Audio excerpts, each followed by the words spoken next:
Breaking news చూస్తున్నాం. కొత్త రకం కరోనా స్ట్రెయిన్ ప్రజలను వణికిస్తోంది. బ్రిటన్లో కొత్త రకం కరోనా వేగంగా విజృంభిస్తోంది. వారం రోజుల్లోనే కరోనా వైరస్ బారిన పడిన వారి సంఖ్య అనూహ్యంగా పెరిగింది. ఈ మహమ్మారి దేశంలో అడుగుపెట్టిన నాటి నుంచి నమోదు కానంత భారీగా రికార్డు స్థాయిలో కేసులు నమోదయ్యాయి.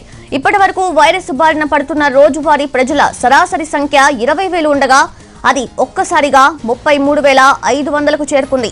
అయితే కేసులు పెరిగిన స్థాయిలో మృతుల సంఖ్య పెరగకపోవడం కాస్త ఉపశమనం కలిగిస్తోంది. అయినా గడిచిన 24 గంటల్లో యూకేలో 36,804 కేసులు నమోదయ్యాయని department of health and social care ప్రకటించింది. అలాగే గత 24 గంటల్లో 691 మంది కోవిడ్-19తో ప్రాణాలు కోల్పోయారని తెలిపింది. దీంతో బ్రిటన్లో మొత్తం కరోనా మరణాల సంఖ్య 68,307కి, మొత్తం కరోనా కేసుల సంఖ్య 21,10,000 దాటింది.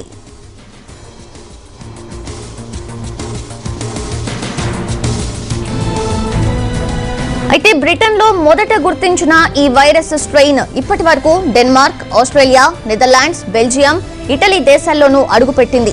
కొత్త తరహా వైరస్ అదుపు చేయలేని స్థాయిలో వ్యాపిస్తోందని ఆందోళన వ్యక్తం చేసిన బ్రిటన్ పౌరులపై అత్యంత కఠినమైన లాక్డౌన్ ఆంక్షలను విధించింది.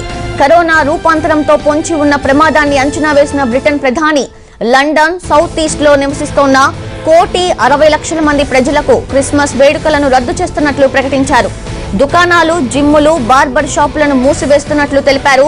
ఇళ్ల నుంచి బయటకు రావద్దంటూ, కరోనా ప్రభావం ఎక్కువగా ఉందంటూ బ్రిటన్ ప్రధాని సూచించారు.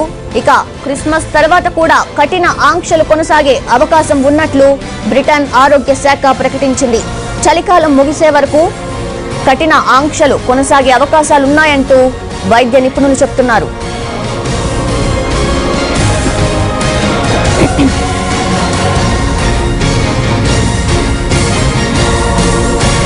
భారత్ కు కొత్త కరోనా భయం పట్టుకుంది. బ్రిటన్ నుంచి మన దేశానికి చేరుకున్న విమాన ప్రయాణికుల్లో 25 మందికి కోవిడ్ పాజిటివ్ గా తేలడం ఆందోళన కలిగిస్తోంది. వారికి సోకింది జన్యు మార్పిడి చెందిన వైరసా లేదంటే పాతదేనా అనే విషయం నిర్ధారించడానికి ఆయా రాష్ట్రాల నుంచి బాధితుల నమూనాలను పూణేలోని నేషనల్ ఇన్స్టిట్యూట్ ఆఫ్ వైరాలజీకి పంపుతున్నారు. అయితే సెప్టెంబర్ నుంచే కొత్త రకం వైరస్ బ్రిటన్ లో విజృంభిస్తూ ఉండడంతో ఇప్పటికే అక్కడి నుంచి వచ్చిన వారి ద్వారా మన దేశానికి కొత్త వైరస్ చేరి ఉండొచ్చని భయాందోళనలు వ్యక్తమవుతున్నాయి. మరోవైపు కరోనా వేరియంట్ ను అడ్డుకునేందుకు కేంద్ర ప్రభుత్వం విదేశీ ప్రయాణికులకు ఆంక్షలు విధించింది. ప్రయాణికులందరూ వారి గత 14 రోజుల ప్రయాణ వివరాలను వెల్లడించాల్సి ఉంటుందని తెలిపింది. ఆ వెంటనే వారికి RT-PCR పరీక్షలు నిర్వహిస్తారు. ఒకవేళ పాజిటివ్ అని తేలితే స్పైక్ జీన్ కు సంబంధించిన RT-PCR పరీక్షకు సిఫార్సు చేస్తారు.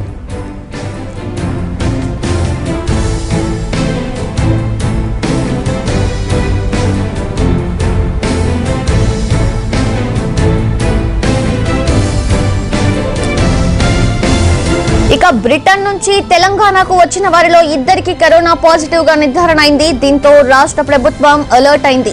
వీరిలో కొత్త వైరస్ అనుమానిత లక్షణాలు ఉన్నాయా లేదా అనేది గుర్తించేందుకు నమూనాలను పూణే వైరాలజీ ప్రయోగశాలకు పంపించారు. ఇక ఫలితాలు 1-2 రోజుల్లో వెల్లడయ్యే అవకాశాలున్నట్లు తెలిపారు అధికారులు. ఇక కేంద్రం ఆదేశాల మేరకు యుద్ధ ప్రాతిపదికన చర్యలకు సిద్ధమైంది. గత నెల రోజుల్లో యూకే నుంచి నేరుగా లేదా ఆ దేశం మీదుగా రాష్ట్రానికి చేరుకున్న ప్రయాణికులు సుమారు 3,000 మంది ఉన్నారని ఆరోగ్య శాఖ ప్రాథమికంగా గుర్తించింది. వీరిలో గత 2 వారాల్లో వచ్చిన వారి సంఖ్య 1,500కు పైనే ఉంది. ఇందులో నేరుగా యూకే నుంచే తెలంగాణకు వచ్చిన ప్రయాణికులు 355 మంది ఉన్నట్లు తేల్చారు.